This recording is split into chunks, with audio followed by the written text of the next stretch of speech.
Suri näitleja Ene Järvis. Pärast Põlva keskkooli lõpetamist 1966.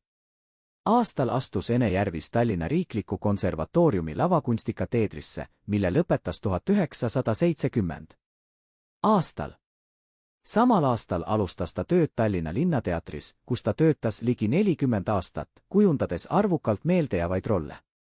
Hiljem jätkas ta tegevust vabakutselise näitlejana paljudes Eesti teatrites. Ene Järvise hääl ja kohalolu olid tuttavad ka raadiokuuldemängudest, telelavastustest ja mängufilmidest. Tema rollid ulatusid lastelavastustest klassikaliste draamadeni, pakkudes publikule sügavalt liigutavaid ja elulähedasi hetki. Teda hinnati kui tundlikku, mitmekülgset ja sisendusjõulist näitlejat, kes suutis kehastada nii traagilisi kui ka koomilisi tegelasi erakordse usutavuse ja inimliku sügavusega. 2018. aastal tunnustati Ene Järvist Eesti Näitlejate Liidu aurahaga panuse eest Eesti teatrikunsti.